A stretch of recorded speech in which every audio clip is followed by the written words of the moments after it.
Hello everyone and welcome to the round 17 roundup reaction for NRL SuperCoach.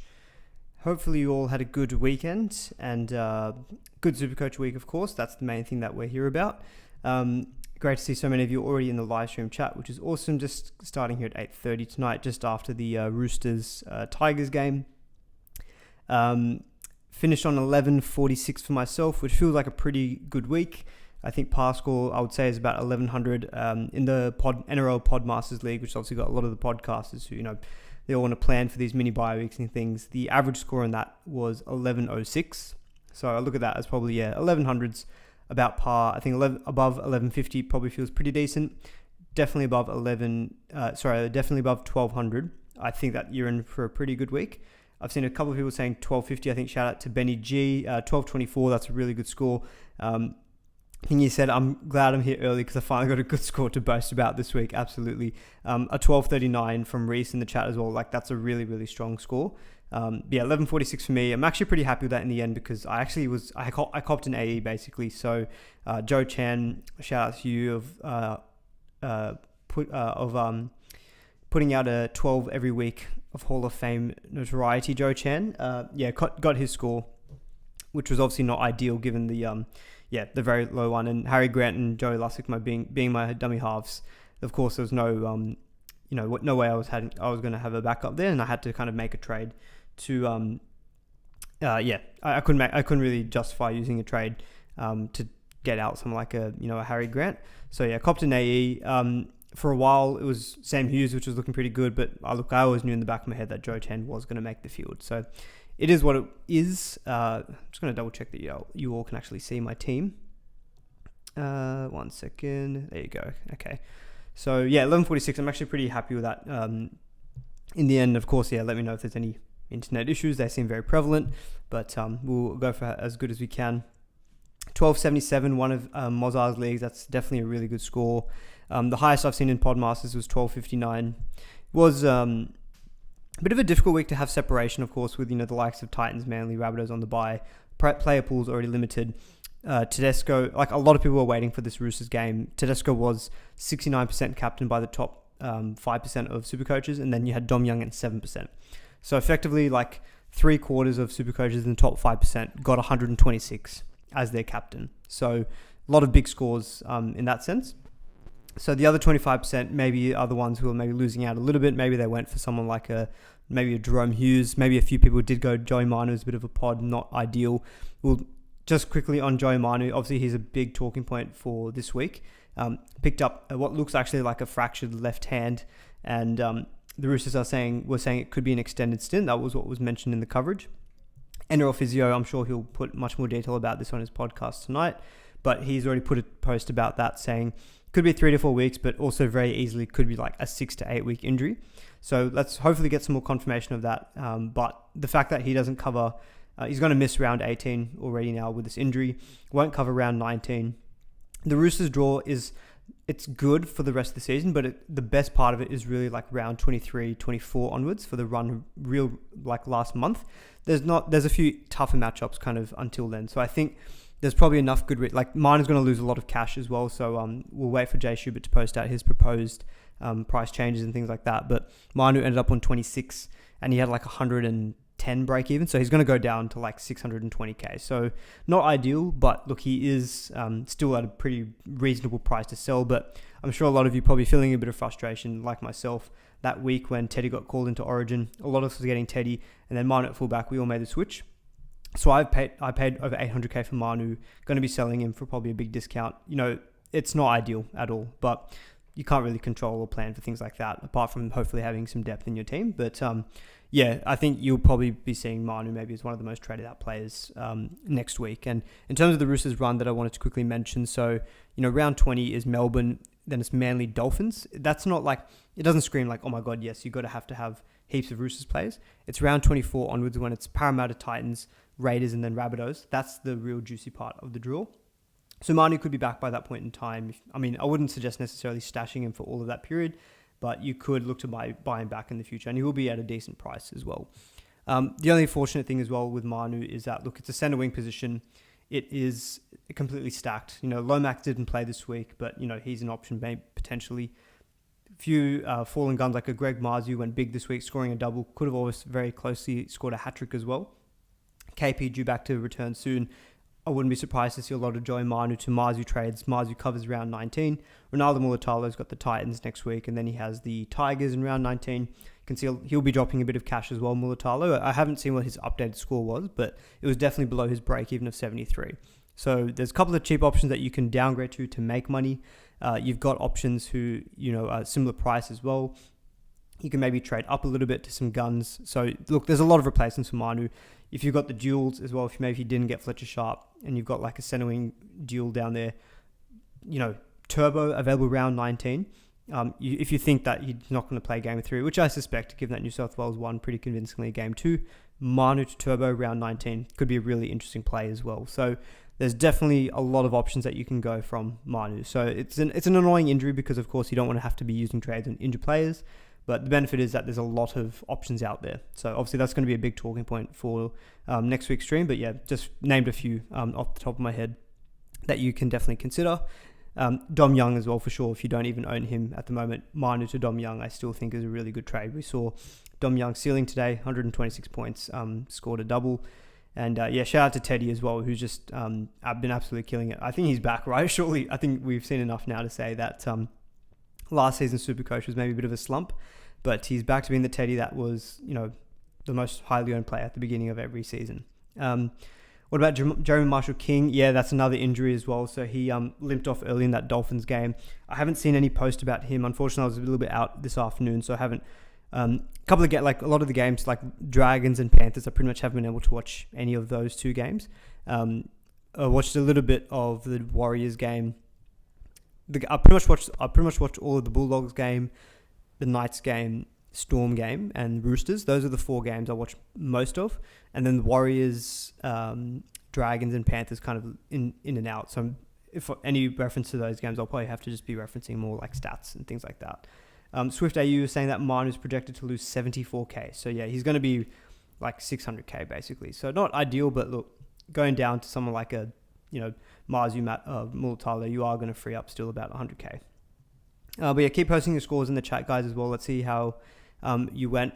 I'll quickly rattle off how my overall team looked. So, of course, I mentioned the whole fact that I didn't have a dummy half this week. So, Harry Grant was rested. Joey Lussick he just wasn't named, which is fine. I'd rather he wasn't a complete AE nightmare. I've got Joe Chan already to do that. So 12 points from Joe Chan is my AE, not ideal. When Sam Hughes, at least Sam Hughes got some good minutes and, got a decent amount of points. Terrell May, just scoring another try. The man is must own in bye weeks or mini bye rounds. But, with someone like Adam Fanua-Blake not really doing much, with Terrell May coming up against a good matchup next week as well. Lindsay Collins still probably going to be affected by Origin up until round 20. At the moment, I just don't really see myself selling Terrell May. I just don't want to be using too many trades at front row. In terms of what I actually ended up doing this week, so I was a little bit up in the air on my last video. I did end up going Mulatalo to Fletcher Sharp. So there was this news that had come out about Turbo being named at centre. And I've been very kind of adamant on this, that I just thought Hopewadi was going to be the one who was going to drop out. There's some other quotes that have come out now that, Kula might be going back to fullback, which makes me think that Hopewadi's not going to stay in that team. Look, if I'm proven wrong, fine. I completely was wrong. But I traded Hopewadi to Fletcher Sharp and it was contingent on Angus. And we did kind of get some news on the Saturday morning that it did seem like Angus and the Roosters players were going to back up. In the end, he did play. He played the full 80 minutes. Only scored the 48 points though. So I sold Liam Henry for him. I knew with Liam Henry there was going to be a bit of a risk where when he was promoted to starting because all the Panthers Origin players got rested, every time he's played there, he's pretty much base 55, 60, and he got 68 pretty much in base again today. But I was looking at it as it's an attacking upside move. Liam Henry's been awesome for me, but knowing that Crichton was playing against the Tigers, if you told me at the beginning of the weekend that Angus was going to back up, played the full 80 minutes against the Tigers, and the Roosters were going to score 40 points, 100% would have done that trade, no question about it. So obviously 48 points in the end. He did get some attacking stats in there, looked threatening. I'm happy just to get him back into my team now. because he had a break-in the 80s. He will go down a little bit in price, but look, he's got the Dragons next week. I think it's a good matchup. I think my back row pretty much, I don't need to really do anything there apart from maybe selling Kai Pearce-Paul after round 19 to free up some funds. But I've got Eli Katoa, Dave Fafita, Angus Crichton. I think those are the three best second row. Britton Nicker has been awesome again, 79 points, scored a try.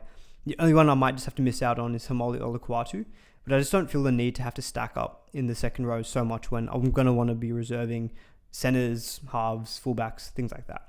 So I think pretty happy with that particular trade. Obviously, it didn't quite work out points-wise, but look, Angus is in the team, set and forget for me for the rest of the season. Halves were okay. Kai Pearce-Paul, we'll talk a little bit about him, but it was a bit disappointing. But long story short, I think I'm just going to be keeping him until round 19, and after that, we'll reassess. Probably will keep him from round 20 as well, because he does play round 20, which is going to be a difficult, tricky week. Round 21, the Knights do have the bye. I'll probably sell him at that point. Dillbag, Sam Walker, both fine this week in the 60s. Sam Walker just a little bit off with his goal kicking, so that 61 could have been closer to a 70. So we'll talk about him. We'll talk about Nico Hynes as well. Galvin, pretty solid, 52 in a losing effort. Like that's the beauty with Galvin. I don't know when I'm actually going to move off him. Maybe I might not even have to be honest. But in a team where he got no major attacking stats, got a couple of forced dropouts, he's just got good base about him. So 52 points when his team scores 4 points is pretty solid against the Chooks. Then you got Karaz. All that kind of showed me is that I don't think Karaz is a great... I don't think he's a great fullback. Like, he was fine, but he obviously wasn't amazing. I think, look, when Connor Tracy will be back, he'll go straight back to fullback, and Karaz on the wing, which would be nice. Dom Young, awesome, with 126. Iro and Asako, just kind of solid, just 48, 49, nothing spectacular. Joe Manu, of course, very disappointing. Early thoughts now is that, I probably will sell him next week. Most likely to a guy who covers round 19, because I'm a little bit short in that number, so I might be going to someone like Mulatalo or Marzhew, one of those two, the early thoughts. Marzhew maybe looks a little bit appealing because I've already got a lot of Sharks players and they do miss out round 20. Marzhew, we know when KP was there last year and he's due back soon. Marzhew was awesome, averaged like 73. So I can see Marzhew being very popular next week. Somewhat chasing points, but it always helps that he looked good, and with Ponga coming back, that could be really good for Greg. Fletcher Sharp, who I did trade in for Hop Whitey to free up the funds to go Liam Henry to Angus. Look, he was good. Couple of try assists, so 61. So happy with him. Just fingers crossed he gets round 19 as the main one. But in the end, I was happy still to go to him because he should still make 150k minimum in the next 2 rounds. And then Teddy Captain, of course, was very good, but most people in the top kind of percentage tiers did Captain Teddy, so nothing really differentiating there in that sense. But pretty happy with the team. I do have 14 trades now left, so I did use 2 this week. So during this whole period, just going to be kind of looking at ideally just doing 1 or none trades a week, and then really just start to load up on the guns. So I know I haven't really talked about any of the games, but this is something that I'm thinking now as well with just trades in particular. Running a little bit low on trades, I was starting to think about I very easily could have traded in around 19 back row. I could have gone like Bryce Cartwright, could have saved to go to like Kalamatangi next week. Both of those guys should play around 19. But I was kind of looking at it as like, I just want to be able to set up my team for not just the round 19, but just for the rest of the year. Didn't necessarily have to bring in Angus this week. I'm buying him over 800k, but I just thought I will absolutely want him. I think just the way that Origin game really was, there's not been many games I've seen Angus play better than that. So that was definitely playing on my head. I was like, if he backs up versus Tigers, like he didn't even look tired in game 2. So I was very confident in being able to go him. So like, that's why I've got no regrets getting him this week, but really just trying to bring in all the guns who I think I might try to want to have for the run home. So sacrificing a bit of round 19 there, but look, it's okay. I'm hoping that, Crichton can offset missing maybe not as good of a score in round 19 for other big weeks elsewhere. Chances Dave Fafita selection for Queensland for game 3. There's definitely a risk of that as well. So, again, we saw Xavier Coates out for 6 to 8 weeks. I don't know if they're just going to go and bring in just like another winger, or maybe they put someone like a Val Holmes on the wing. Maybe someone like a Dane Gagai comes into that team in centre, because Gagai is a very good defender. And we saw with New South Wales, their strength was on the left-hand side attack. So Gagai's a really good defender. I can very easily see maybe Holmes playing on the wing, maybe Gagai plays at centre, and he would be matching up against Latrell. And I think he'd probably shore it up a bit defensively. So you could see something like that as well. Swift AU saying, I have 15 trades left, but I have injuries to Manu and Jeremy Marshall-King, sadly.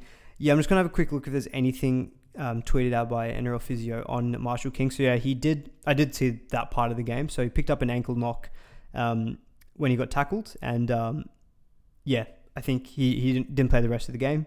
NRL Physio's tweet, he did tweet at the time saying potentially concerned for a midfoot sprain / loose frank injury.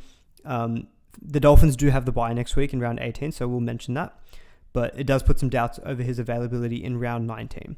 So that's not ideal. We don't have a firm tie frame. Obviously, I would encourage go and listen to NRL Physio's podcast. He'll give a bit more detail about it. But round 19 dummy halves, there's not a lot really that cover that week. Maybe you go down in price to someone like a Brendan Hands.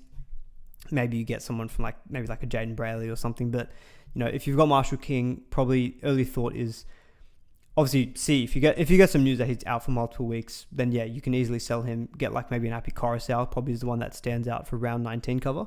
Coruscant did get sin bin this into tonight's game, so that's a big reason why he's got that really low score. A tale of 2 weeks in SuperCoach, right? This is the roller coaster, isn't it? 33 points last week, and then 24 this week. That does really help anyone. Unfortunately for owners, that does help people who are maybe looking at buying him. Just because it means he's going to it means he's going to be not going up in price as fast as probably what people would have hoped for. So he'll go up a little bit in price, but yeah, that's going to reduce the 3-round rolling average for sure. Gagai got cooked by Moses twice. Yeah, that's a good point. Yeah, maybe my chat of Gagai being an awesome defender is a bit amiss because Moses, we haven't spoken about that game yet, but Moses had an awesome week as well. Scored a double. Jeez, he's fast. He's probably one of the fastest halfbacks out there. But yeah, so you have a point. But surely you'd say Gagai is a better defender than Val Holmes. Val Holmes missed, I think, 9 tackles in game 2. So yeah, Val, I think, and Gagai, yeah. If you ask me to choose, I would definitely be taking Gagai. I will quickly mention, I just heard the microwave turn on downstairs. Shout out to Aman's microwave, the username, but I heard the microwave just turn on. So if this thing goes and pauses for the next minute, that's the reason why. Although I just heard it turn off. How many green arrows would you expect with the 1239 and ranked just outside the top 10K? Guys, again, I will look at, you can look at your leagues and see your indicative rank changes. I might actually do that now. Apologies, we haven't actually talked about the games in detail, but if you want to see kind of where you think you might be ranked for next week. So I scored 1146, and my total score so far is 17669. So just doing some calculations here on the old phone. 17669 plus 1146. So I should be on 1885 in terms of total points currently. Obviously, updates will still come. So you can just go to any kind of overall league you're in. I'm in the SuperCoach Champions League. Let's just have a quick look at that. So if you kind of have a look at your total points, apologies, I'm going to be scrolling here. But if you go down to your leagues that are overall, you can scroll down and you can see some indicative kind of overall ranking changes. So I'll just encourage just to do that, and then you'll get a good idea as to what your ranking change might be. So I'm actually curious to see just where I could be at the moment. But what did I say? 18815 is currently my potential total points post updates that will get finalized tomorrow. I'm just having a quick look here. I can't find my name. Anyway, not important, but I was trying to have a look at maybe where my my ranking could be at. But what was I? I was 4,600 coming into this week. So anyway, I think I may have just skipped past it. Oh no. Anyway, but yes, I'd write. Okay, yeah. So at the moment, it's saying I'm going to go down about 1,200 spots. So down to 5,900. A little bit surprising, actually. I thought 1146 wouldn't be too bad, but anyway, is what it is. So it looks like I might be on for a red arrow this week. Copying the AE wasn't ideal, of course. Greg Marzhew's price rise. So let's quickly talk about that game because I do think Marzhew is going to be one of the most traded in players next week. I think they've got a pretty good matchup next week, the Knights, if I'm not mistaken.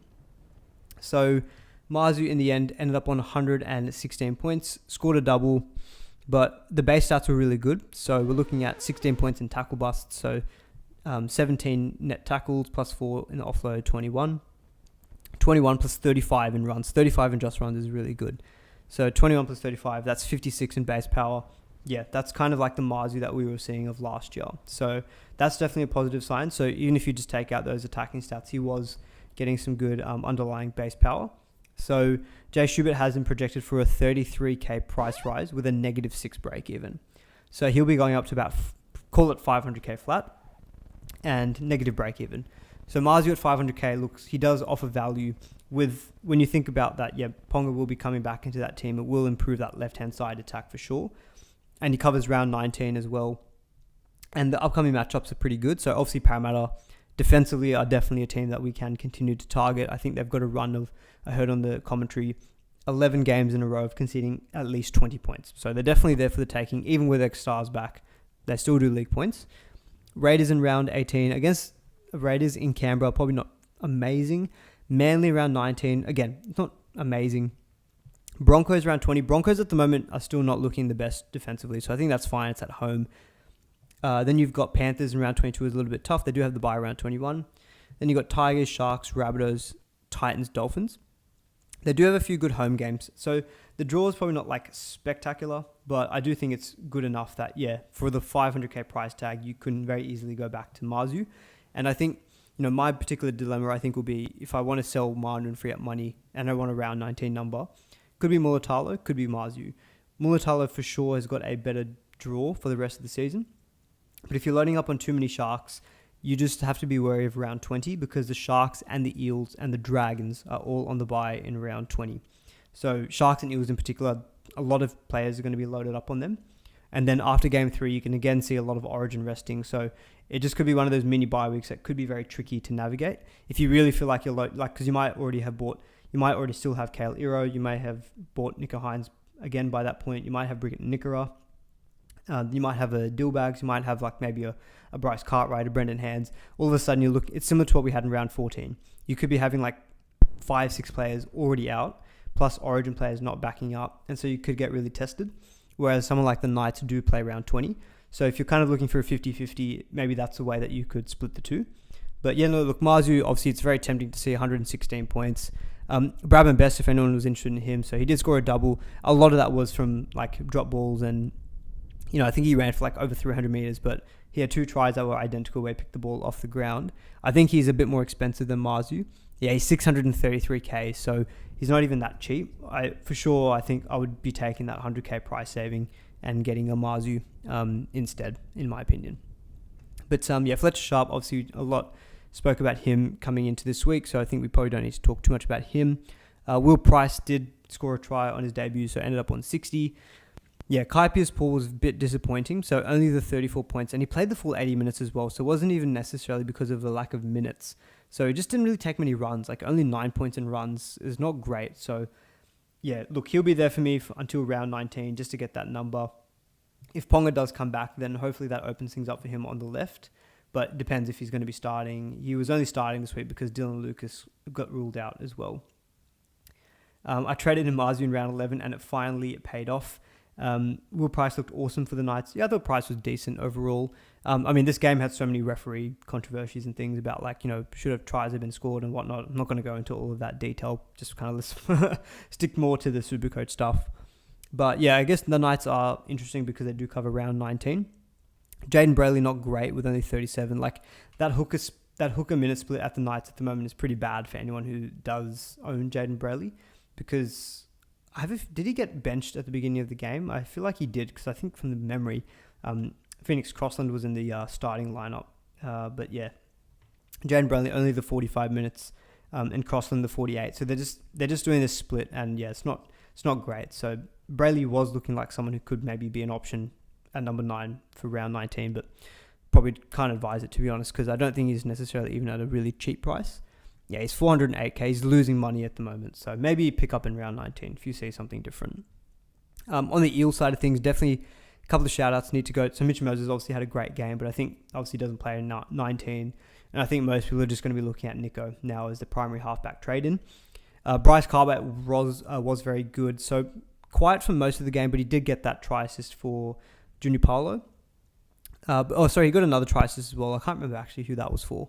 But yeah, so a couple of big try assists. So some good attacking stats there for Bryce. So 85 points. Yeah, he's on a really good run, and I think the minutes are good because Jermaine Hopgood looks to be ruled out for the season. So I think if you're looking for a bit of a pod in your second row, maybe say, again, similar thing where let's say you didn't get Britton Nikora this week, who did score 79, had a break even of like 3. Let's say you want to avoid that round 20 mini buy. Oh, actually, it doesn't matter, sorry. Bryce Cartwright will have the buy in round 20. So similar to Britton Nikora. But at the moment, he's looking pretty good. The work rate's pretty good. He's definitely got that attacking stat upside. So I think if you're looking just purely for a pod compared to the masses, Cartwright versus Nikora, yeah, Cartwright is probably the option.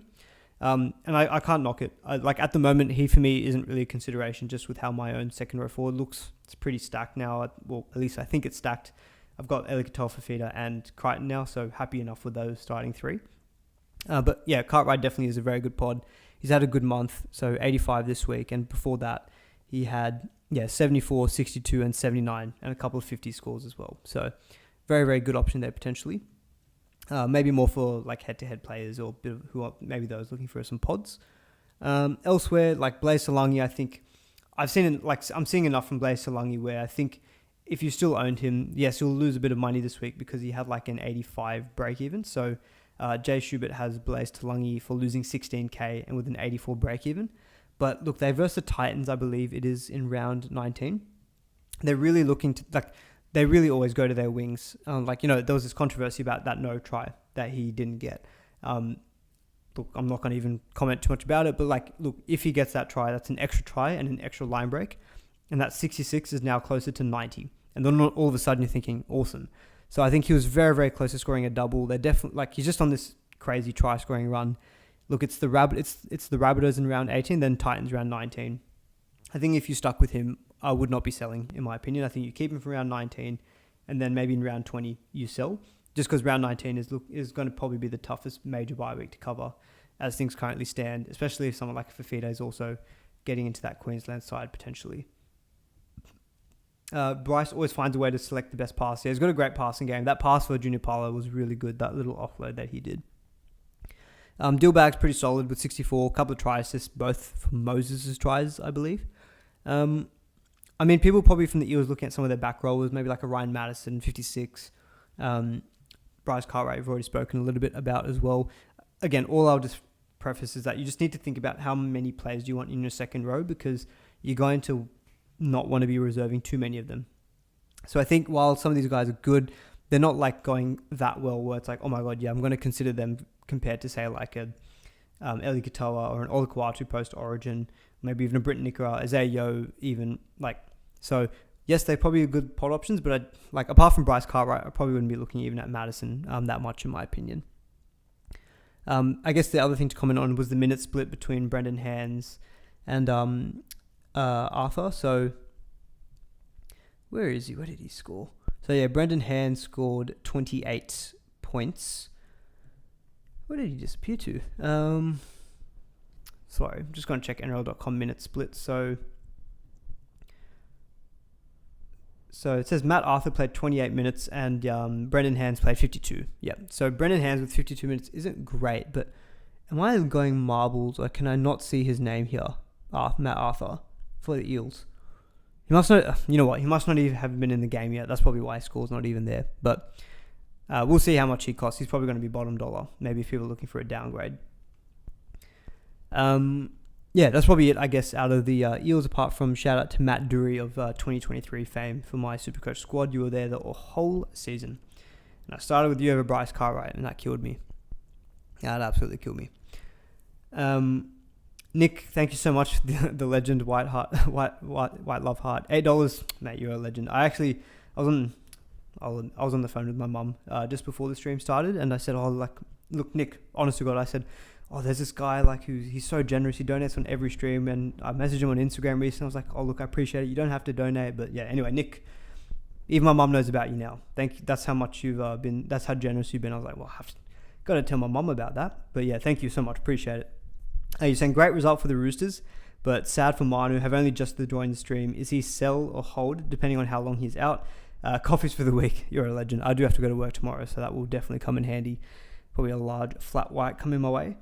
So the early report with Manu is 3 to 4 weeks. We did discuss a little bit earlier in the stream, so if you want to get my full thoughts, you can scroll back. But yeah, it could be 3 to 4 weeks, but NRL Physio was saying it could even be 6 to 8. It looks like it's a fractured left hand.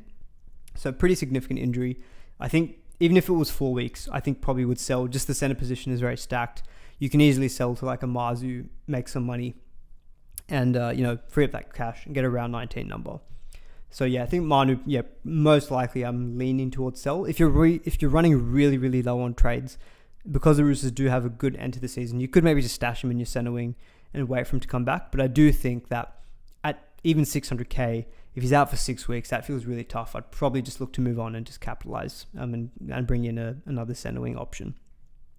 But we kind of spoke about that Roosters Tiger game in pretty good detail. We're speaking about the Knights Eels. We'll probably touch on the Bulldogs Sharks, because I think a lot of the big questions this week will be around Nico Hynes. So Tour Pro is saying, Amar, Nico's price dropped this week. So scores have updated for this game. So Hynes ended up on 48. I think he was on 47 prior to updates anyway. So not anything crazy different there. So at the time, Jay Schubert had Hynes for 132k price drop, coming in with 125 break even. So Hynes is going to be 740k with 125 break even, but he will be coming up against the Gold Coast Titans. So obviously a good looking matchup there. Titans are for buy. I'm going to put a poll in the chat actually, just because I've got the power to do this. It'd be nice if I could type. Are you bringing in Hynes in round 18? ? Yes, no, start poll. I'd love to get what you guys are thinking in the chat. There's 122 of you watching, which is awesome. So, yes, I think see what you guys are thinking with Hynes. I'll give that a couple of minutes, see what you're all thinking, and then I'll give you my own thoughts because I've got a particular view on it. I'll answer a couple of questions in the meantime. Legend, thanks man. Nah, Nick, you're the legend. Is it worth nothing Brayley? The issue with hooker, I kind of faced it myself this week. So Joe Lussick is technically enough now, given that he's not playing, and Harry Grant got rested. So I was short a player this week, and not even a player in terms of numbers. I had the likes of a Samuel Lafayanu, a Sam Hughes that I could have reserved, but I couldn't because I'd used my reserves already, and so I had to cop an AE, and I had to cop Joe Chan's 12. So not great. So I think I don't love nothing at the hooker position, just because if there is any week where if your main hooker goes down, you're going to have to either just cop an AE or you're going to have to trade that primary one just to make the numbers up. The two spots this season that I'd probably think is the best position to have enough probably is front row. So that Sam Hughes position, if he's your fourth front row, while he had a good week this week, scored 65 points. Look, hopefully that might write his cash up a little bit. But I think, front row forward, you can definitely nuff one because you're probably never realistically going to be reserving a backup front row. And probably second row, I think you can afford to have one because I've mentioned a couple of times, but I think you're really going to only reserve maybe maximum one second rower each week. Maybe two potentially if both your back rowers on the bench have got awesome matchups. But you definitely have probably got enough depth there. So normally center wing, I would say I wouldn't mind one, but just centers this year have been a really prime position. So I just think it's a really good spot to have all active players. So yeah, for me, I don't love the nuff in the hooker spot. I get the frustration with Jaden Brayley, but I mean, you could maybe go down to a Jake Simpkin because we still really haven't heard anything about Lachlan Croker as well. Is it worth nothing a front row, second row forward in round 18? Yeah, kind of just spoke about that. Yeah, I think it's probably almost just about worth it. I mean, ideally you'd get someone who's a one and done.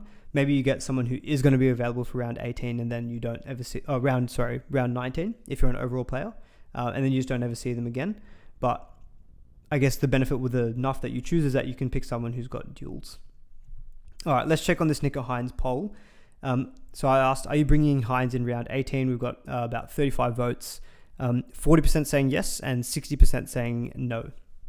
So yeah, I'm on the no camp at the moment as well. So I don't think I'll be trading in Hynes. And of course, it's very team dependent.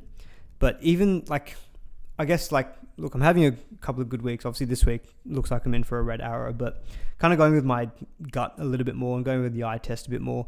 I know Hynes could absolutely screw me over against the Titans and go huge, but at the moment, the way he's playing, I just don't really have that fear that I think he'll go the 180. Maybe I'm going completely crazy because we've seen him go 160 this year. And look, he was not far from a couple of big attacking stats that could easily get him from 70 up to 70, 80 points. But there is a definite drop-off when Trindle is in the side. We went through those numbers last week. And I guess the thing is, a lot of people out there will have Sam Walker, who's got the Dragons, and then you've got Jerome Hughes, who's got the Tigers next week.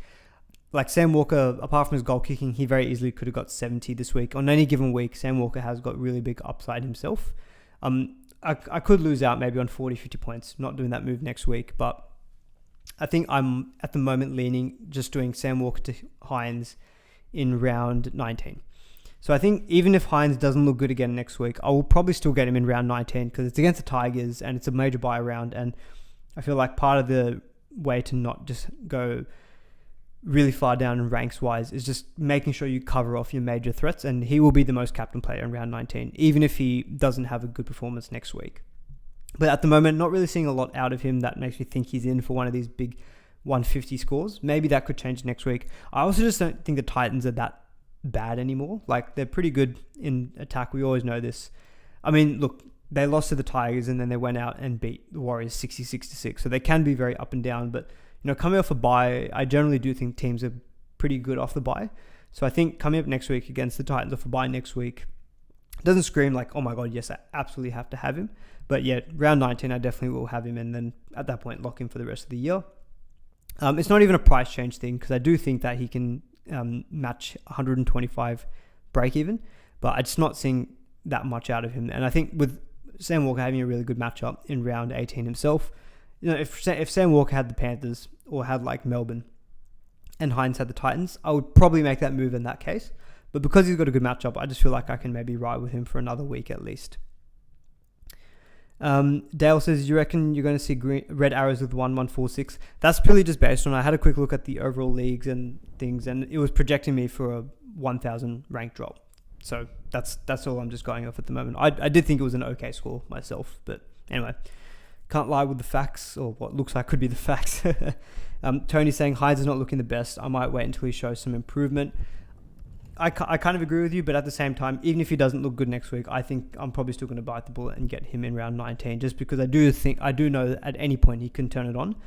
And even with Trindle averaging 77 for this year, that's still probably like the second best halfback average so far this year. So even Hynes at a reduced like Supercoach capacity, he's still one of the best that we can get.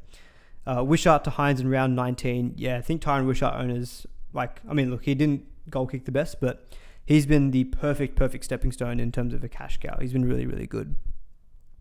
On the Sharks, real quick, so a few good scores from Sione Katoa, Jesse Raymond. Of course, all my numbers that I pull up about right side attackers not doing as well when Trindle's in the team all goes into distant memory because they all did well this week. Nikra went 79, Raymond 86, Katoa 94. So yeah, look, they all actually end up doing quite well, and they're probably more the pod options. I think if you're not looking to maybe go Mulatalo, you can maybe go Katoa or Raymond. McInnes 105 points, pretty much just I guess all in work rate, but he did get one try assist as well. That bumped up his score a little bit, but otherwise, what are you looking at? 47 in tackles, 1057 plus 61. 61 plus 26. What's that? 87. 87 base power. Yeah, not bad, Cam McInnes. It's just what he does, I guess, when he plays big minutes. Maybe he's an option at second row, but I don't know. I still feel like there's bigger guys out there with more upside. And yeah, Mulatalo, only the 41 points in the end. I think he got one line break. No, he got a try assist. That's right. He got a try assist, I think, for... Was it Trindle who scored a try, I think, from memory? Let me have a quick look. Yeah, Trindle did score a try. I have a feeling Mulatalo got a try assist for that. But yeah, his base is a little bit down, I guess. So like we're looking at, 14 plus 9. What's that? 23 plus 4 in tackles. So only 27 in base. Not great, but look, does have really good matchups coming up. So I still think Mulatalo could be a viable downgrade, say for Manu. So it could be Marzhew, could be Mulatalo. Not 100% sure at the moment what I'll be leaning towards. Sharks definitely got the better draw. Marzhew better base. With Ponga coming back, maybe does make me think Marzhew could be slightly better, but probably one just to ponder for a couple of days, and then I'll hopefully have an answer for you on Tuesday. On the Bulldog side of things, a couple of mentions. So Reid Marnie just keeps putting up good scores. So scored 93, 53 tackles as well, or 55 tackles with 2 missed. So good underlying base there. But remember, this game did also go into extra time. So that's probably the other thing to mention as well. This was a really great game as well for Golden Point. And yeah, look, Hynes obviously missed that sitter of a field goal as well. So maybe confidence is down a little bit. All this talk about him, post-Origin probably doesn't help that he didn't have a great game. And then Moses comes in and absolutely kills it. So, but yeah, Reid Marnie, pretty good game. Max King, 82. Now, this is interesting. Again, maybe somewhat inflated because of the extra time. But he was someone we've been looking at in the preseason. Hasn't really changed in price much. He's kind of just been punching out 50s for most of the year. But an 82, pretty good score. But again, front row, probably limiting how many trades I would make there. I've got Josh Curran was pretty solid with 59. And yeah, Matt Burton could be bottoming out in price very soon. So definitely a consideration because he had 152 break even. So Jay Schubert had him for a 75k price drop with 108 break even. So he'll be going down in the 500. So definitely keep an eye on Matt Burton at his price because he could be an interesting option. Probably at 5'8", more likely is what I'm thinking. I wouldn't even mind going because the Bulldogs actually have a pretty good draw for the rest of the year. I don't mind maybe Cody Walker, get him for round 19, and then Cody to Matt Burton potentially could be a play in your 5'8". And that might be a way to just lock in a goal. Like I'd prefer Matt Burton to Cody Walker, I think, for the run home. Just given for the goal kicking. And then yeah, Karaz, look, fullback I don't think is really his spot. So yeah, 52 points, just solid, but hopefully he gets back to the right wing. Some rumours that Trindle will be dropped for Atkinson next week. Okay, let's see what happens there. For sure, that would change my thinking a little bit on Hynes. If there's no Trindle, yeah, that makes getting Nico in next week a bit more tempting. But yeah, let's see what happens there. That ranking in the Open League update overnight. So if you have a lot of players that play early or late, it will skew your rank until all updates come through. Okay, that's good to note, Mozart. Because yeah, most of my points that I got this week all came in that last game. Dom Young's 120, Teddy captain, Terrell May. So okay, yeah, maybe my rank is going to be a green arrow. Well, fingers crossed anyway. Let's see what happens come tomorrow. Benny G, I'm finally here. Kid woke up. Did we miss a spot where we get to brag about scores? No, you can brag about your scores at any point during the stream, mate. So I saw you ended up with 12-24, and I saw you say earlier that you were going to... you were finally happy to be here early for a stream because you could brag. So brag away, Benny. But yeah, 12-24 is like a really good score. I think over 1,200. On the Warriors Broncos, so admit I didn't watch this game, so haven't got probably the most insights about this one. But probably a couple of things. Broncos, I think, just thinking about teams to target and things. I think really until this Origin period ends, even before that, Broncos are just not as strong of a defense as they were as last year. So what I might do this week is, because I try to do a thing where like every week I try to think of like a particular graphic or stat that maybe is a little bit different to just like this week, for example, I wanted to dig into the numbers with Trindle without. Might look into something in terms of SuperCoach scores conceded and maybe how they trended over the season. So, because I do think a big part of the game is obviously targeting teams. And so I'm also just curious because, actually, yeah, I think I will do that. So I'll post something a little bit later this week about SuperCoach stats, SuperCoach points conceded over the season. Is that any different now for the first 9 rounds and then maybe the second 9 rounds? Because I think that will feed in a lot to the whole do you get Nico Hynes conversation. Because say, for example, if the Titans come out pretty good in that remark, then yeah, maybe Hynes isn't an absolute slam dunk trade in. Is Manu to Karaz a good trade? I already have Marzhew. Yes, I think so. I think Karaz, I'm pretty... he doesn't cover round 19, but I do think Karaz is in my top 5 or 6 centers for the run home. So yeah, I think that's a pretty good trade. On the Warriors, so Tamara Martin, look, I mean, there's a lot of chat about SJ and Tamara Martin not having the best combination. And yeah, the Warriors have looked better when Tamara Martin has just been running the show. Like, I mean, a lot of us missed him. I mean, shout out to Supercoach Brain, who did actually own Tamara Martin, but he sold him when he was peaking in price. But 102 points again. Like, I think he had 3 try assists, like 4 try assists and a try himself. So like, he's definitely just running the show when it was just him. Mitch Barnett was really, really good as well. So got 1 try assist, but like 93 points. He's definitely an option, I think, as maybe a front rower because he's got dual. And yeah, for Neil Blake, just a little bit on the slide from a Supercoach scoring point of view. Barnett could be a little bit of a pod, although his price is probably going in the wrong direction now because he was 647k with a 33 break even. Compare that to Fanil Blake, who scored 45 with a 130 break even, and he's 667k.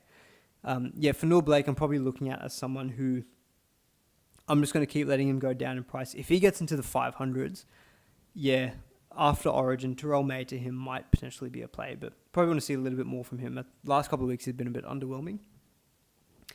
Chanel Harris-Tavita could be an option as well. So he's a cheap halfback, but he should get dual. So just quickly on dual. So next week is the last week of dual position changes for Supercoach.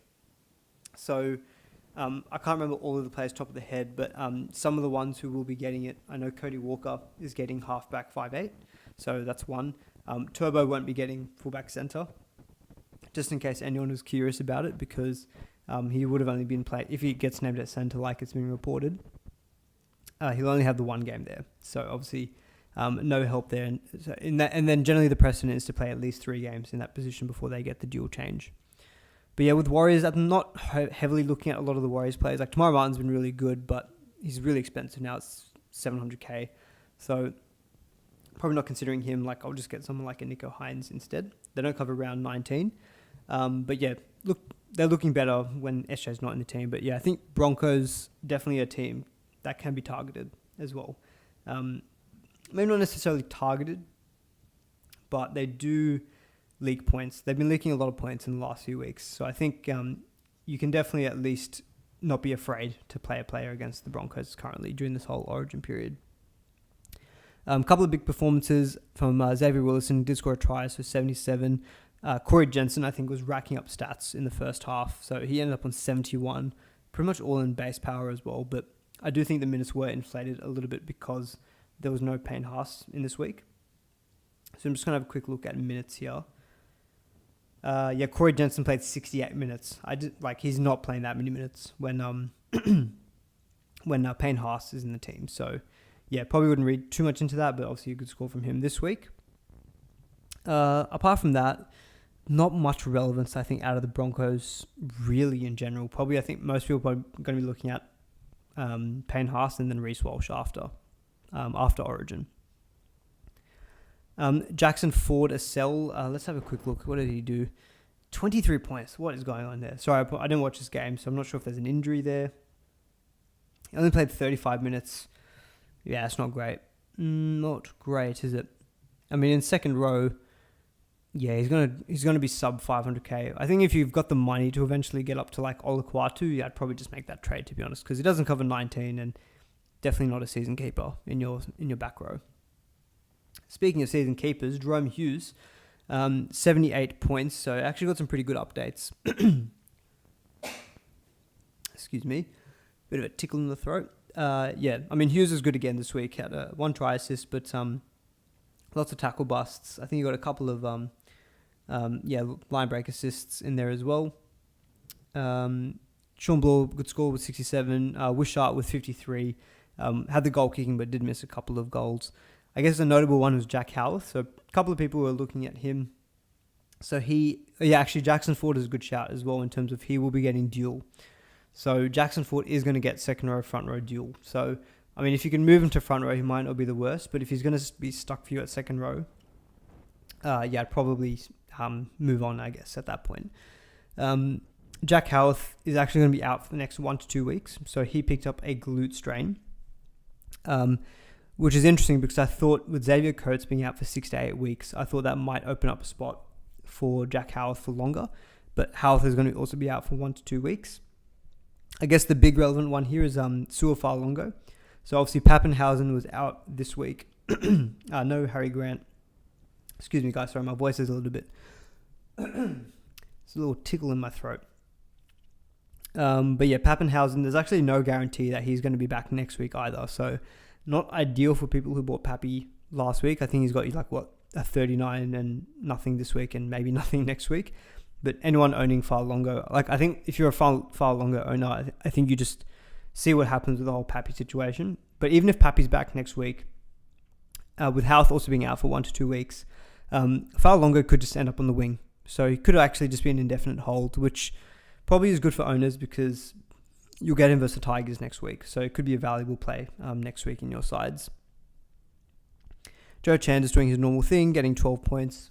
Apart from that, though, like I think if you're a Wishart owner, you probably move on to Hynes maybe in round 19. I'd probably give him this Tigers game. I think with Jerome Hughes, similar. Obviously subject to what happens with the Tigers team. With the Sharks team list. If Atkinson isn't there instead of Trindle, that does change things up a little bit. But yeah, my initial thought is that if you are a Hughes owner, probably keep him next week, and then you can reassess in round 19 if you want to go to Hynes, or if you just want to keep keeping him because him without Munster is definitely upper echelon of halfbacks for Supercoach.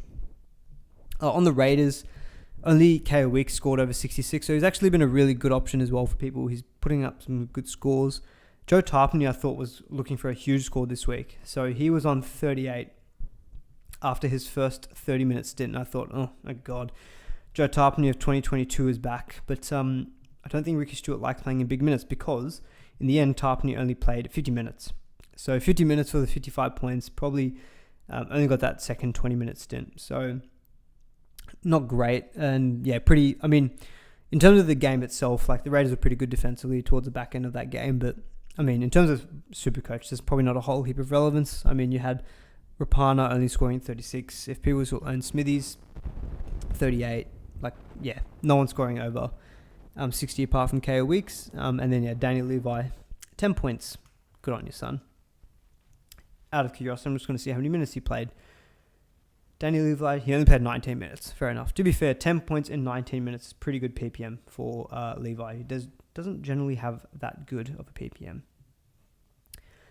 Quickly, because we're going on about 52 minutes, so Dragons and Dolphins. I didn't watch this game, but yeah, apologies to the SE Whisperer in advance. Actually, no, not because I told him not to play Jack DeBellin because I thought he's got no upside. Of course, he goes out and scores a try, so ends up on 90. But yeah, hard for me to comment on this game because I haven't watched it. There's actually a few scores for the Dragons over 70. Jacob Little, so 74 points. I don't think the Dragons do cover round 19, do they? Let's have a quick look. They do. Okay. So the Dragons do cover round 19. Oh, he's 571k. Oh, God. I thought maybe he was a bit of a downgrade option, but no, not at 571k. That's way too expensive for me to be spending. But yeah, Jack DeBellin, like he was a bit underwhelming for the last few weeks, but yeah, obviously a good score here, scoring a try. Just going to double check his minutes because minutes has been the big concern with him in the last few weeks. So he played 67 minutes. So back to playing some good minutes. If I look at the stats, so see what he scored without that try. 42 plus 2, 44. 44 plus 16 is what? 65 in base power. So that's pretty solid. So, I mean, at his price, what is he? He's 583k. He's going to go down a little bit. He could be like 560k. Maybe he's an option for a round 19 front rower. If you're looking to sell maybe a Curran or a Terrell May, maybe Jack DeBellin could be an option because the 65 base power is pretty good. But yeah, probably want to see it one more time next week in terms of minutes before maybe deciding if he's someone I want to be considering. Because coming into next week, he's going to have a projected break even of 66. So it's probably not going to change too much in price next week. So you could wait until round 19 to trade in Jack DeBellin. But do be wary that the Dragons also do miss round 20. They've got the bye that week as well. Apart from that, I mean, I can't really see a lot of relevance, to be honest, with the Dragons outfit. Like Faitala Mariner, 85, but I believe there's probably some attacking stats in there. Yeah, he scored a try with a line break, so that probably pumped up the score a little bit. On the Dolphins side of things, probably the notable one, Max Plath for 59 and Ewan Aiken 54, so very solid. Asako 49, just like, I know some people are looking at him as maybe a trade-in to cover round 19. Someone actually is asking here, Finny Boy, is Asako a sell after round 19? Yeah, it's getting tough because like I spent good money on him pretty much after he scored 150. And since then he's gone 41, 45, 84, 42, 51, 76 and 49. So there's 4 scores in the 40s and then only 1 score above 80 and 2 scores above 70 and then 5 scores below 60. So there's been more poor scores than good scores with Osako. The run is tough as well for the Dolphins for the back half of the season compared to the beginning of the season when they had a very good run. Look, I'll keep him for round 19 for sure because it's the Rabbitohs. I'll probably keep him until round 22. I think like Panthers in round 20 isn't great, but if round 20 is as difficult as I think it's going to be, I think I'm just going to be keeping all warm bodies. And then round 21 is the Titans, so I'll probably give him that one. When it becomes Roosters, and if the Warriors look better, it'll be Roosters, Warriors, Bulldogs, Melbourne, Broncos, Knights. So I think round 22 is when maybe I look to move off Osako. If I've got the trades to be able to switch to another guy who's got a really good run instead, then I might look to consider that. We haven't really mentioned him yet in terms of cheaper centre wings, but Isaac Tungo, people might be looking at him as well as a downgrade, maybe even if they're selling the likes of a Joey Manu. But from the Dolphins, not too much relevance here, only scoring the 6 points. Tavita Pangai Jr., 32. Just going to have a quick look at his minutes. So he played 37 minutes. I believe he played similar to that last week. So PPM-wise is not great. Like let's see if is he offloading. Only a couple of ineffective offloads he's been marked for at the moment. So it doesn't look like the offloads are that humming at the moment. Maybe he's a potential downgrade, but yeah, look, Dolphins have the bye in round 18. So you've seen all that you can in terms of Tavita Pangai Jr. But I think at the moment I'd probably just not be too worried about trying to trade him in. I think if you've got like Samuel Lafinu, if you've got Josh Curran, the likes of those guys, they're probably just good enough to keep for the time being. Osako, he's probably on my mind to potentially move off. And Marshall King, we did speak about him a little bit earlier in the stream, but obviously pretty disappointing. Only the 17 points obviously went off very early in the game.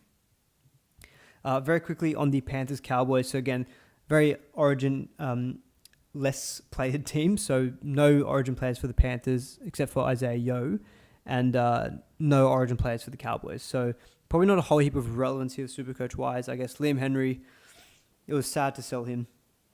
He's been awesome for me all season long. Could have kept him and he would have outscored Angus this week. But look, I spoke to my trades and while I was okay with that earlier on the stream. But 68 in pure base power. Anytime he gets a start, he's a machine. So, but Liam Henry, look, the way I looked at it, didn't cover round 19 either. So it was fine. But yeah, machine. Isaiah Yeo maybe is an option, but he's probably going to be going down in price a little bit with an 83 break even, scoring 55. But as we saw, the fact that he didn't get a full rest makes you think that he will definitely get a rest after game 3. So that's also something to be wary of. Alamotti, the 44. Isaac Tungo just continuing this massive slump, only the 37 points.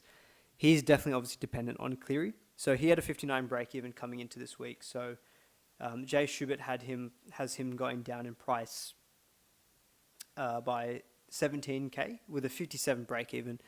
And the way that he's going, he could very easily not hit that again. If you look at his score since round 4, like his highest score since round 4 is 74. After that, 58. And then after that, it's like 47. Like 47, 32, 34, 29, 39, 37, 41, 41, 37. Like, he's just in a massive slump. But it's the Panthers, and you could get him for really cheap once Cleary's back. So I think he's one who, look, he doesn't cover round 19. So maybe he's like a round 20 pickup once Cleary's back into that team. Might be a nice pod play at the moment at that point, because it's Dolphins, Dragons, Knights, and then Parramatta, Melbourne, but then it's Raiders, Rabbitohs, Titans. Panthers actually probably do have one of the best draws in the run home, so I actually think Tungo could be a nice little downgrade at that point, but you obviously you need Cleary back, I think, for him to be relevant. When you go Liam Henry to AFB last week, and in one game almost outscores AFB. Yeah, Liam Henry just doing GOAT things. Let's just quickly round out on him. Yeah, so he's going to go up another 22k and have a projected break even of 61. So probably just about peaked in price, but I must say, look, there's a lot of luck in this game, and I'm very lucky in this regard. starting with Liam Henry instead of Poasa Famasuli has been one of the better decisions. I feel like it's redemption for the whole Matt Dury Bryce Cartwright decision of last year, because Liam Henry ended up making me 278k and plenty of good memories along the way as well. On the Cowboys, probably not a whole heap of relevance given the lack of origin players. I guess the big one is maybe a Hylam Lukey. So he scored 64 points. I believe he played close to the full 80 minutes. Let me have a quick look at this here. No major attacking stats in this as well, which is what is good to see. So yeah, he played 67 minutes, so 64 points in that period of time. I've always been a fan of Lukey.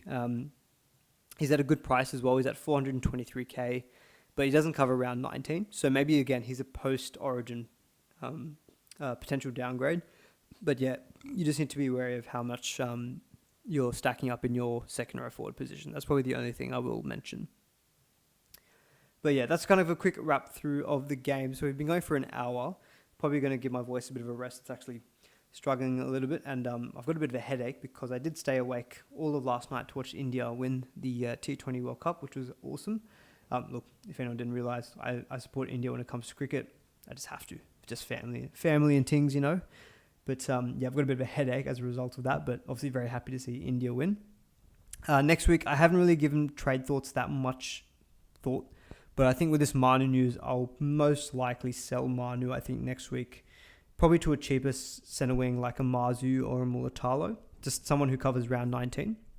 Because at the moment, let me just quickly make sure you guys can actually see my team. So yeah, at the moment for round 19, I'm not counting Joey Lussick. 1, 2, 3, 4. Actually, I'm not even going to, you know what? We'll count for Feeder, but he's maybe a doubt with whole origin selection risk.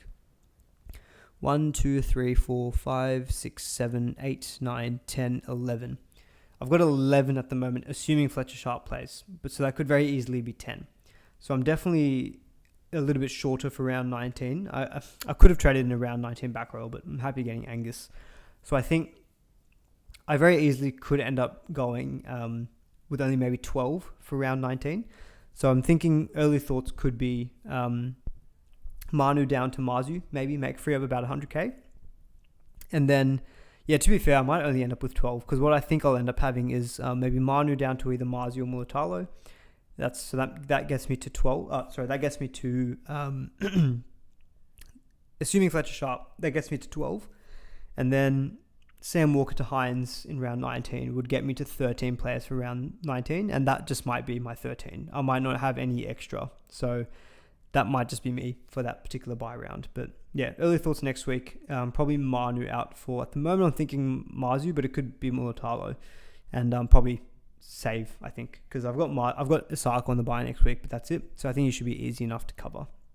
So next week is obviously a full normal week. So it's going to be a little bit easier to manage. But guys, thanks everyone for tuning in. We've been just going over for an hour. I'm going to save my voice now, but please do give the stream a like on the way out if you did enjoy it. I'll put this out on audio as well for those who want to listen to later tonight or tomorrow morning. But thanks everyone for tuning in. Please do give the stream a like if you enjoyed it. Subscribe if you're new around here as well. And we'll hopefully catch you all on Tuesday for the round 18 preview stream. See you all then and have a good rest of your evening. Cheers.